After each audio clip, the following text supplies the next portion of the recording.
So good morning all, followed by the sectoring wireless concept of cellular system. Today we have a discussion about broadband wireless channel fading. Okay. So coming to this word, what do you mean by fading? How it happens, all those things we will discuss. Fading is nothing but it is variation of attenuation of a signal. So with various variables, variables in the sense it include like time, the way depends on the time and geographical position and also the radio frequency, and always the fading will be modeled as random process.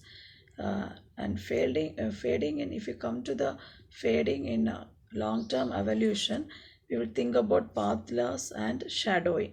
Okay, and we will say that it will affect due to distance or as well as the obstacles, but path loss and shadowing cannot be considered as part of fading, but it can be considered as factor which causes the fading. And then we want to think about what do you mean by multipath fading.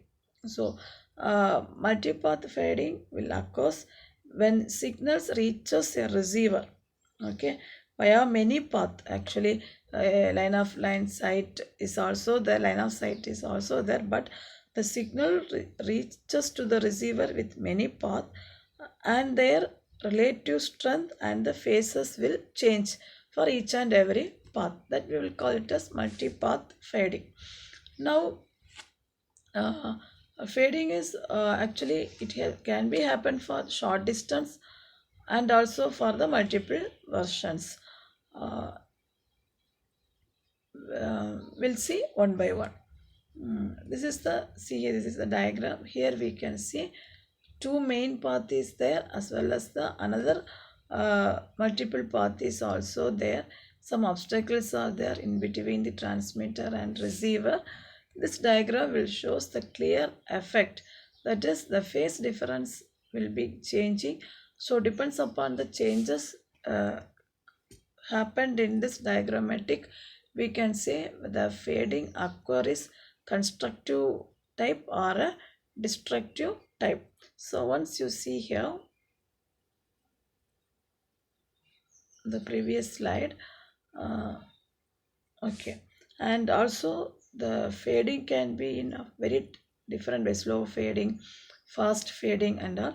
And here you can see the phase is also keep on changing, amplitude level is also changing. So whenever the relative amplitude as well as the phase changes in the multiple versions, that is also called multipath fading. And whenever transmitter or receiver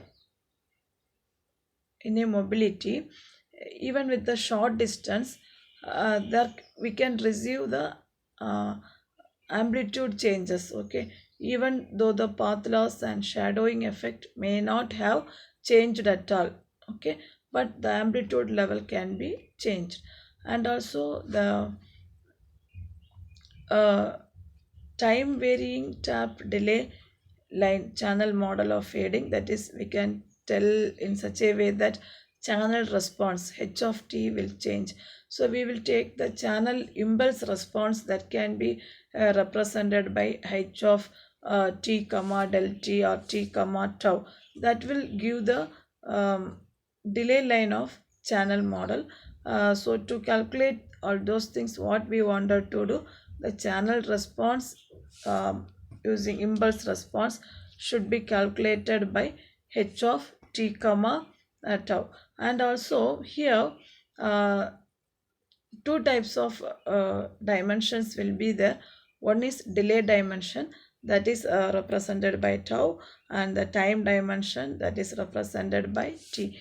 Let us have the diagrammatic structure here. Here in the x-axis we have denoted v into ts, and its number of samples, that is ts2, 2s, 3, ts4, ts, like that. And in the y-axis it is nothing but h of tau comma t. Already we see that tau is nothing but delay dimension and t is nothing but time dimension. and it has been given by h of tau comma t. Now we are going to change this h of tau comma t plus delta t. So we can see the changes happened in the graphical representation. Right. The next we'll see.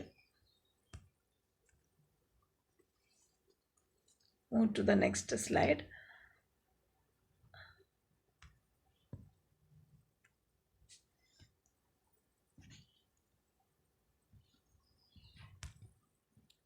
So followed by this, we will see the next slide, that what we can call it as fading. That fading broadband wireless channel. So here the channel is time varying. Okay, so the channel impulse response is the function of time, that is represented by h of tau comma t, and different change in time, that is delta t, we will call it as change in time, that is t plus delta t. So t plus delta t, t plus 2, t plus 3, t plus 4. So in the graphical representation you see here, the samples is ts, 1 ts, 2 ts, 3 ts, it will keep on varying. So the sample is v into ts, right? So now we have changed, see the diagram, t plus delta t, what is happening? So it's a drastic difference, right?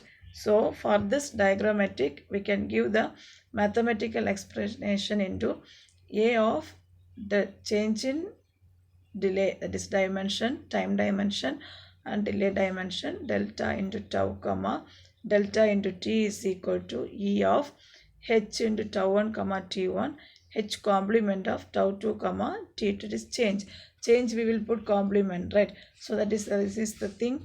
Mathematically we have the expression whenever the channel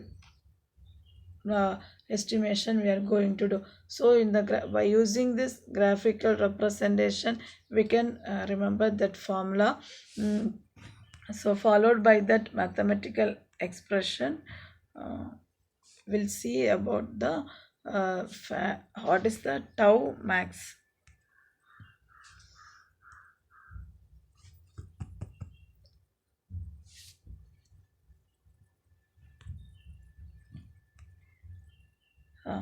Followed by this, let us see the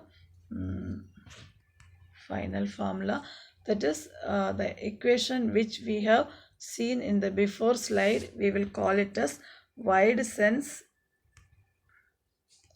It is nothing but wide sense stationary uncorrelated scattering. Okay, that will be abbreviated as WSSUS. That is the most popular model for wideband fading channels. So now in this session we discussed about the channel fading and what are in what way the fading will be caused, and fading in long-term evolution, or what way that multipath fading, and we have seen some graphical representation, and finally we have discussed about the mathematical expression which we will call it as wide sense stationary uncorrelated scattering. Hope everyone understand the concept of broadband wireless channel fading. Okay, thank you.